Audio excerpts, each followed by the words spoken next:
Hello friends, welcome in star study. Friends, आज के इस वीडियो में हम व्यक्तित्व यानी कि पर्सनैलिटी के बारे में बात करेंगे और ये पेडागोजी का सबसे अहम हिस्सा होता है, तो इसको आप सभी लोग ध्यान से पढ़ लेना। और इस टॉपिक से आपको बहुत सारे क्वेश्चन मिलने वाले हैं, तो इस टॉपिक को ध्यान से पढ़ते हैं।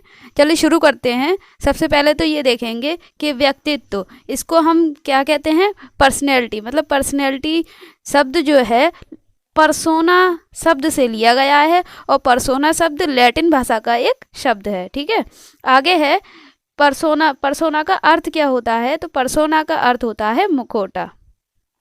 मतलब क्या क्या है हमारे कैरेक्टर में, क्या क्या है हमारे व्यक्तित्व में, क्या क्या है, ये सब एक पर्सनैलिटी के थ्रू दर्शाया जा सकता है। तो आगे बढ़ते हैं। अब देखेंगे व्यक्तित्व मापन की विधियां। तो व्यक्तित्व मापन की साधारण विधि है प्रश्नोत्तर विधि, और आगे है व्यक्तित्व मापन की सर्वश्रेष्ठ विधि कौन सी है? Case study. अगला है लिबिडो की अवधारणा किसने दी थी? तो लिबिडो की अवधारणा फ्राइड ने दी थी, और फ्राइड कौन थे? फ्राइड मनोविश्लेषण विधि के जन्मदाता थे। अगला है व्यक्तित्व मापन की कितनी विधियां हैं? तो व्यक्तित्व मापन की 3 विधियां हैं। आत्मनिष्ठ विधि, प्रक्षेपी विधि और वस्तुनिष्ठ इतिहास विधि होती है, और इसी को ही हम केस स्टडी के नाम से जानते हैं। आगे बढ़ते हैं। इन्हीं विधियों को अब हम विस्तार से जानेंगे। सबसे पहली है प्रक्षेपण विधि। व्यक्तित्व मापन की प्रक्षेपण विधि सबसे मुख्य विधि होती है, और इस विधि से बहुत सारे क्वेश्चन बनते हैं। आगे है ये कितने प्रकार की होती है, कौन कौन सी विधियां इसके अंतर्गत आती हैं? तो इसमें है सबसे पहला टेट, TAT। ये हमारा यूपी टेट नहीं है, ये एक व्यक्तित्व मापन की विधि है। तो इसको हम किस और नाम से जानते हैं? कथानक बोध परीक्षण के नाम से भी जानते हैं, और इसका प्रासंगिक अंतर्बोध परीक्षण के नाम से भी जानते हैं। तीनों में से कोई भी नाम आपको दे दिया जाए तो आपको पहचान लेना है कि ये वही है, टेट, TAT। और ये विधि किसने दी थी? मॉर्गन एवं मुरे ने दी थी। कब दी थी? 1935 में दी थी। और इसमें 30 कार्ड होते हैं, एक कार्ड एक्स्ट्रा होता है। व्यक्तित्व मापन की एक और विधि है रोरशा स्याही धब्बा, और इसको RIT के नाम से जाना जाता है। और ये विधि किसने दी थी? हरमन रोरशा ने दी थी। और इसमें कितने कार्ड होते हैं? इसमें 10 कार्ड होते हैं। कार्ड भी पूछ लेता है, इन कार्डों को भी ध्यान में रखना है। में 30 और प्लस 1 31, एक एक्स्ट्रा होता है, इसलिए 31 कार्ड होते हैं। और रोरशा स्याही धब्बा RIT में 10 कार्ड होते हैं। अगला है बाल संप्रत्यक्ष परीक्षण, CAT। किसने दी थी? लियोपोल्ड ब्लेक ने दी थी। और कब दी थी? इन्होंने 1948 में दी थी। और इस विधि का निर्माण अर्नस्ट क्रिस ने किया था, और इसका प्रयोग लियोपोल्ड ब्लेक ने किया था। इनका नाम ही आता है लियोपोल्ड ब्लेक का अधिकतर। अगला है कहानी पूर्ति परीक्षण। कहानी पूर्ति परीक्षण SCT, स्टोरी कंप्लीट टेस्ट। यहाँ मिस्टेक है, पाइन व टेंडलर ने दिया था। पाइन दो की एक स्टोरी को पूरा करना होता था। आगे है शब्द साहचर्य विधि। शब्द साहचर्य विधि दी थी गाल्टन तथा योग ने। कब दी थी? 1910 में। सारी सन याद कर लेना, और सारे ही मनोवैज्ञानिकों के नाम भी याद कर लेना, ये सभी इंपॉर्टेंट हैं। कौन सी विधियां हैं? प्रक्षेपी विधि। और उसमें ऐसे भी दे देता है कि निम्नलिखित में प्रक्षेपी विधि को पहचानिए। आत्मनिष्ठ विधि और वस्तुनिष्ठ विधि और प्रक्षेपण विधि, तीनों में से सबके एग्जाम्पल दे देगा, तो आपको पहचानने हैं। प्रक्षेपी विधि में और भी अन्य विधियां आ जाती हैं, जैसे कि मौखिक और स्मृति परीक्षण, निष्पादन परीक्षण, चिमटी परीक्षण आदि। अगली है नेक्स्ट हमारी आत्मनिष्ठ विधियां। आत्मनिष्ठ विधियों में कौन कौन सी आती हैं? जीवन इतिहास विधि, जिसे टाइडमैन ने दिया था। प्रश्नावली विधि वुडवर्थ ने दी थी। अंतर्दर्शन या आत्मकथा लेखन विधि विलियम बुंट ने दी थी। और साक्षात्कार विधि, ये आ गई अपने आत्मनिष्ठ विधियों के अंतर्गत। आपको साक्षात्कार विधि के राइटर का नाम बताना है कमेंट में। ठीक है, आगे बढ़ते हैं। वास्तुनिष्ठ विधि। वास्तुनिष्ठ विधि किसने दी थी? वास्तुनिष्ठ विधि के अंतर्गत कौन कौन सी विधियां आती हैं? बहिर्दर्शन विधि, इसके अंतर्गत आती हैं बहिर्दर्शन विधि, निरीक्षण विधि, समाजमिति विधि और शारीरिक परीक्षण विधि।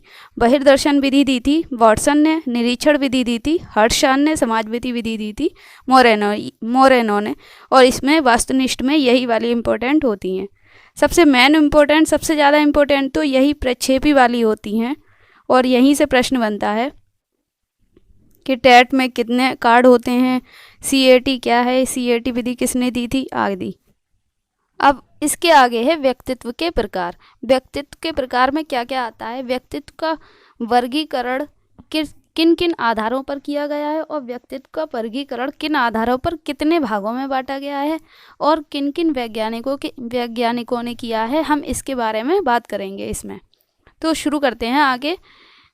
इसमें है सबसे पहला शरीर रचना के आधार पर व्यक्तित्व का वर्गीकरण। शरीर रचना के आधार पर व्यक्तित्व का वर्गीकरण किसने किया है, क्रेशमर ने किया है। और यहाँ इनकी कुछ बुक्स दे रखी हैं जो इन्होंने लिखी हैं। तो इन्होंने व्यक्तित्व का वर्गीकरण निम्न प्रकार से किया है कि वे लंबकाय, सुडोलकाय, गोलकाय लोग, असाधारण, वे मूर्ति। लंबकाय में वो आ जाते हैं जिनकी हाइट ज़्यादा होती है, इसमें उनके गुणों का वर्णन किया गया है। सुडोलकाय में जिनकी पर्सनैलिटी अच्छी होती है। गोलकाय में जिनकी हाइट थोड़ी कम और मोटे होते हैं। असाधारण में जिनमें कोई ना कोई थोड़ी सी कमी होती है। और विमूर्ति इन सभी लोगों का मिला जुला रूप होता है। इस प्रकार से क्रेशमर ने इनका वर्गीकरण किया है। किसके आधार पर किया है, शरीर की रचना के आधार पे। ऐसे भी आ जाता है शरीर रचना के आधार पे कौन सा नहीं है और क्रेशमर ने कितने भागों में बांटा है। ठीक है, आगे है मनोवैज्ञानिक दृष्टिकोण। मनोवैज्ञानिक दृष्टिकोण से व्यक्तित्व का वर्गीकरण किसने किया है, युंग ने किया है। और इन्होंने कितने भागों में बांटा है, 3 भागों में। अंतर्मुखी प्रकार के लोग, बहिर्मुखी और उभयमुखी। अंतर्मुखी में वो लोग आ जाते हैं जो अपनी बातों को ज़्यादा किसी से डिस्कस नहीं करते हैं और ना ही किसी को बताते हैं। बहिर्मुखी में जो अपनी बातों को जल्दी ही एक दूसरे तक और दूसरे लोगों को बता देते हैं और फैला देते हैं। उभयमुखी में इन दोनों का मिला जुला रूप आ जाते हैं, बताते भी हैं और नहीं भी बताते हैं।